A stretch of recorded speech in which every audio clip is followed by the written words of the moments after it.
జై తెలంగాణ. సో ఇక్కడికి వచ్చేసిన పెద్దలందరికీ, సూపర్ ఆర్ఎంఓ గారు మరియు హెచ్ఓడిస్ అందరికీ మన తెలంగాణ ఆవిర్భావ దినోత్సవ సందర్భంగా అందరికీ శుభాకాంక్షలు తెలియజేస్తున్నాను. సో రఫీ గారు ఆల్మోస్ట్ అన్నీ ఎక్స్ప్లెయిన్ చేశారు, నేను అందులో పోలేను. ఎందుకంటే ఏదైనా సాధించాలి అంటే కృషి ఉండాలి, డెడికేషన్ ఉండాలి, పట్టుదల ఉండాలి. సో మన 1200 పైన అమరవీరుల త్యాగంగా మనం ఈరోజు ఈ సభ జరుపుకోవటం, ఈ పండుగ జరుపుకోవడం జరుగుతూ ఉంది. అదే రకంగా మనం కూడా ఒక చిన్న సమిధలాగా ఉండాలి అంటే మనం కూడా ఏదో సాధించాలి. ఆ సాధించాలి అంటే మన ఒక ప్రతిసారి ఒక నినాదంతో రావడం జరుగుతుంది మోటివేషన్గా. మన 3 రంగుల్లో ఎలా ఉంటాయో మన జీవితం కూడా జస్ట్ 3 అక్షరాలతో ముడిపడి ఉంటుంది. BCD. ఫస్ట్ లాస్ట్ రావటము పోవటం అది fixed. Birth is fixed and last D also fixed. But in the centre it is the C. C is your choice, C is our choice. అంటే నువ్వు సక్సెస్ఫుల్ కావాలన్నా, సంకనాకి పోవాలన్నా, హ్యాపీగా ఉండాలన్నా, బాధతో ఉండాలన్నా, నువ్వు ఒక సమాజానికి నీ కుటుంబానికి ఉపయోగపడాలన్నా ఇట్ ఈస్ యువర్ చాయిస్. అంటే ఎవరు వచ్చి నీ గ్రోత్ను డౌన్ చేయలేదు, అది మనమే. మనం గ్రో కావాలన్నా, డౌన్ కావాలన్నా ఇంకొకరు, అంటే మనం ఇంకొకరికి కాంపిటీషన్ కాదు. We are a competitor from today to tomorrow, tomorrow to day after tomorrow. ప్రతిరోజు కొంచెం ఎదుగుతూ ఉండాలి. ఆ ఎదుగుదలలో మన పాత్ర ఉండాలి, సమాజానికి కూడా కొంచెం కాంట్రిబ్యూట్ చేయాలి.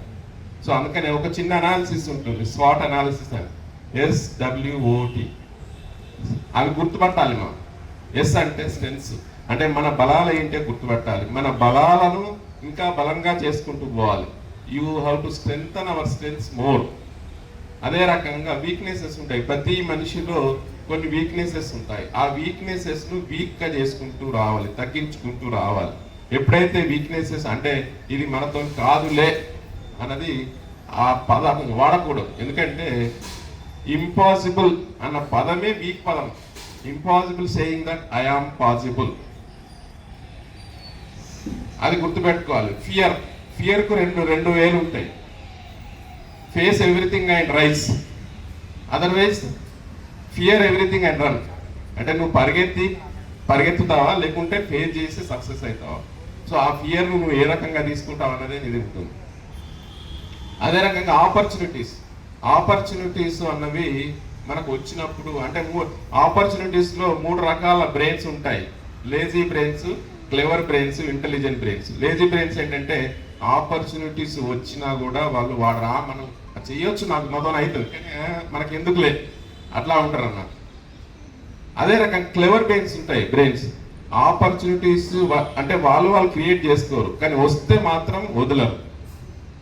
ఇంటెలిజెంట్ బ్రెయిన్స్ ఉంటాయి, వాళ్ళు ఆపర్చునిటీస్ను సృష్టించుకుంటారు. అంటే ఆపర్చునిటీస్ ఎలా వస్తాయనగా దాన్ని సృష్టించుకొని ముందుకు పోతారు. అట్లీస్ట్ మనం క్లెవర్ బ్రెయిన్స్ లాగా ఆపర్చునిటీస్ వచ్చినప్పుడు దాన్ని అచ్చిపుచ్చుకొని ముందుకు పోవాలి. అదే రకంగా లాస్ట్ థ్రెట్స్, అంటే మనం ఎదుగుతూ ఉంటే మనకు శత్రువులు తయారవుతారు. చుట్టూ ఉంటారు, పక్కన ఉంటారు, ముందు ఉంటారు, వెనుక ఉంటారు. అంటే ఆ థ్రెట్స్ను ఐడెంటిఫై చేసుకోవాలి. అంటే మనం ఎదుగుతున్నామంటే శత్రువులు తయారవుతున్నాయంటే మనం వాళ్ళకన్నా ఒక మెట్టు పైన ఉన్నట్లు మనం గ్రహించాలి. సో ఎప్పుడైతే శత్రువులు మనకు కీడు చేయటం కాకుండా వాళ్ళలో నుంచి మన బలాన్ని గ్రహించుకోవాలి. అంటే ఇంకా ముందుకు పోవాలంటే దాని వల్ల మనకు కెటలిస్ట్గా మనం ఉపయోగించుకోవాలి. సో ఈ స్వాట్ అనాలిసిస్ ముఖ్యంగా ద యంగర్ జనరేషన్ దీని ప్రకారంగా మనం ముందుకు పోయినట్లయితే మనం కూడా ఈ గ్రోత్లో వచ్చి పోవటం కాదు, వచ్చి ఈ కొంచెం ఇచ్చి పోవటం అనేది నిజమైన లైఫ్. సో ఇందులో భాగంగా పార్టిసిపేట్ చేసిన అందరికీ ధన్యవాదాలు తెలుపుకుంటూ సెలవు తీసుకుంటున్నాను. జై హింద్.